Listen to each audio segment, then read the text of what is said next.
Dan kepada termohon ya, kenapa di dalam keterangan ini atau dalam jawaban pihak terkait pihak termohon ini tidak menjelaskan yang tadi adanya SK?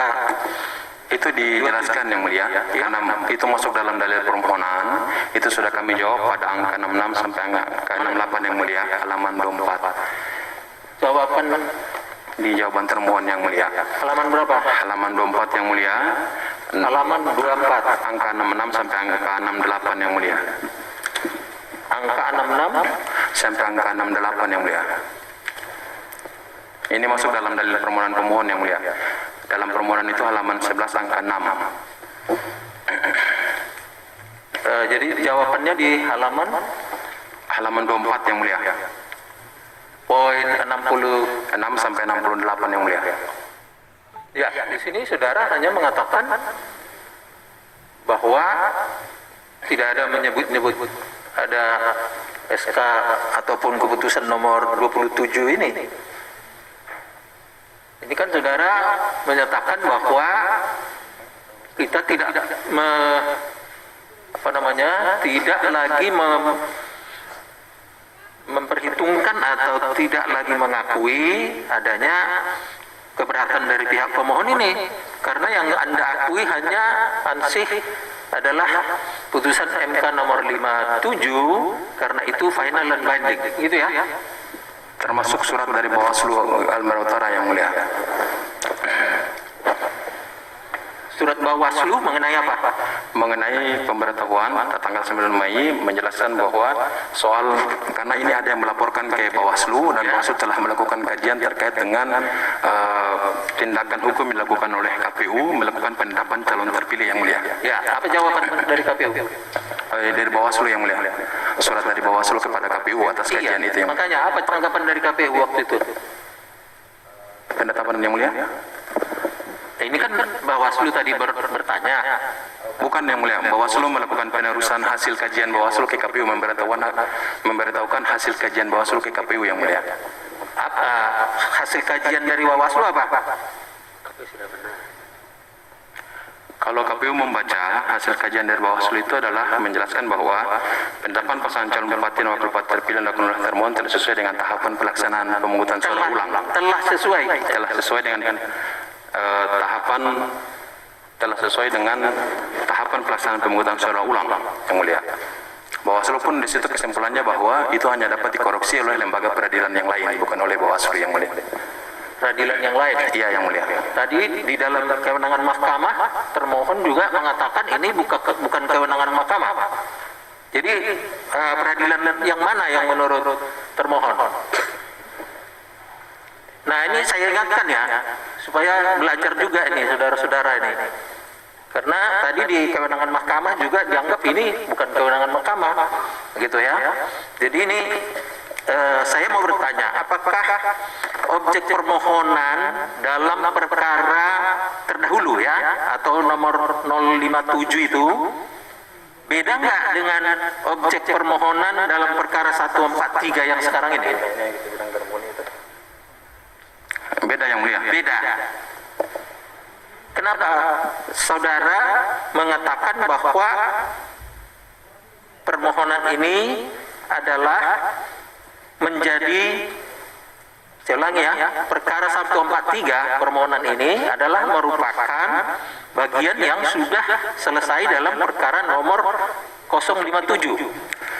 Baik yang mulia, pada prinsipnya adalah termohon berpendapat sebagaimana pertimbangan amar putusan mahkamah yang menyebutkan bahwa hasil pemungutan suara ulang itu tanpa harus melaporkan lagi kepada mahkamah. Saudara mengerti nggak dilaporkan?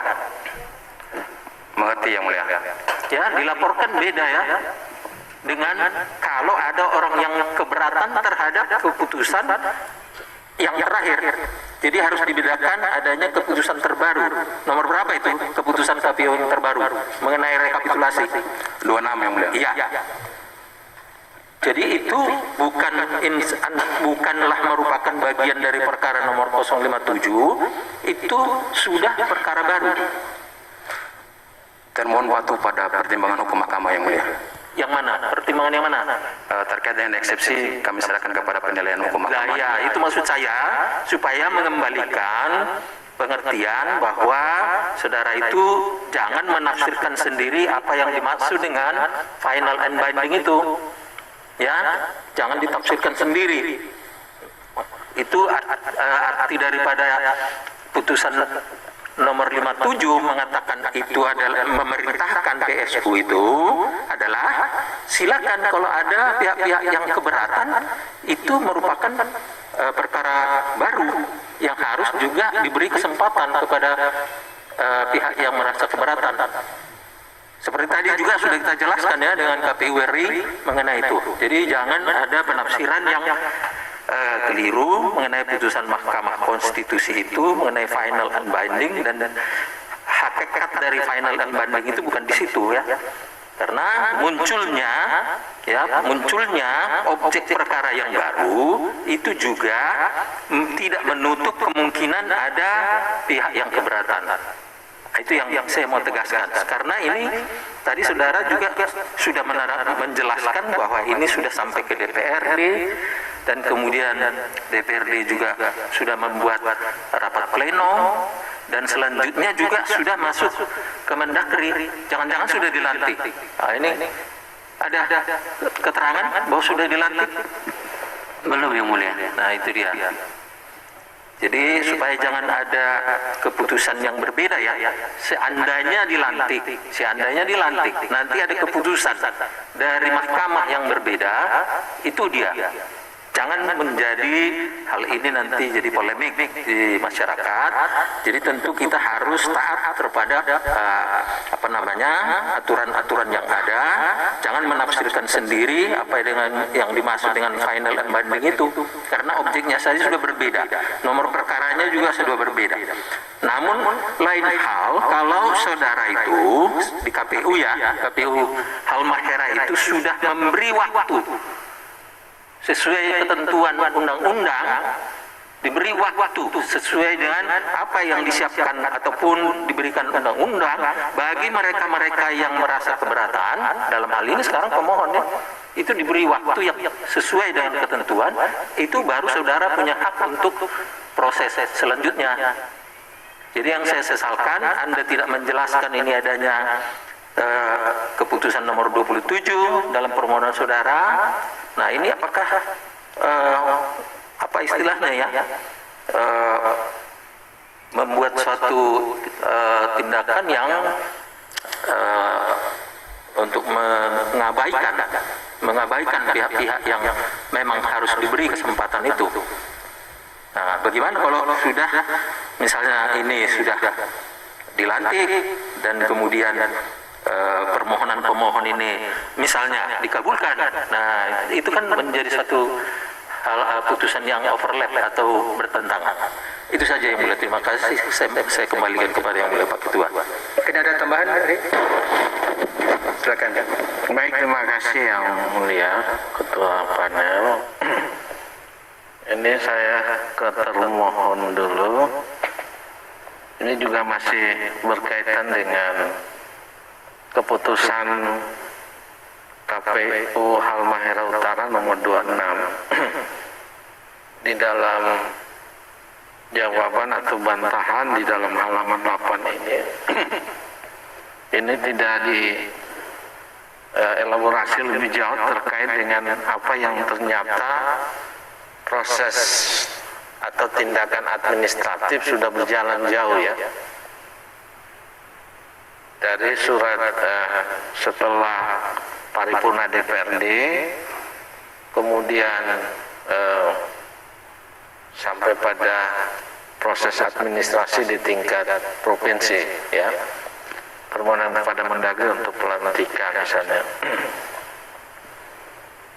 Nah, ini kelihatannya ada pemahaman yang merata di antara sebagian besar KPU di daerah yang terkait dengan PSU ini, walaupun sebenarnya ada salah satu, kalau tidak salah itu KPU Yalimo ya, itu diajukan permohonan untuk memastikan apakah ada permohonan ke mahkamah atau tidak.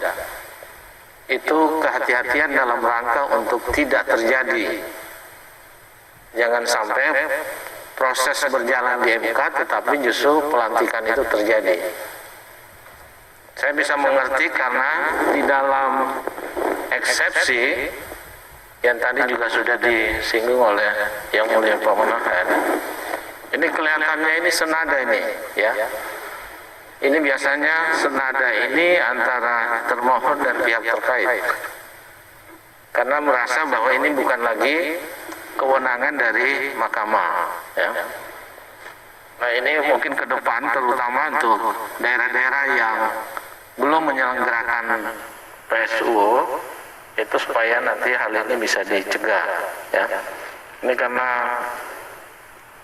modelnya ini hampir sama semua.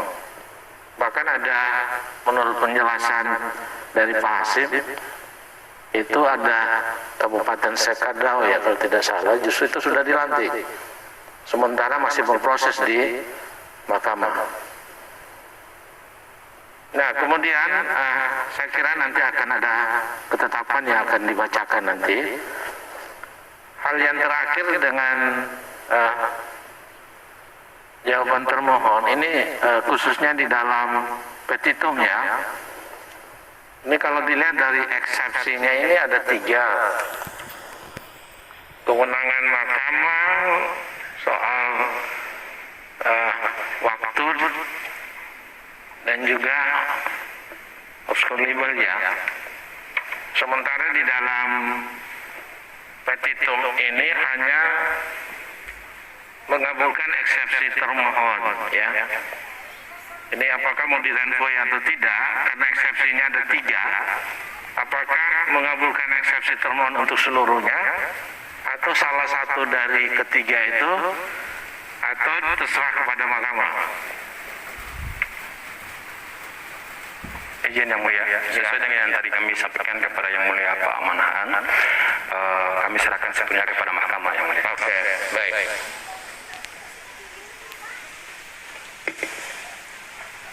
Terima kasih, saya kembalikan pada Yang Mulia Pak Ketua. Ya, baik, terima kasih.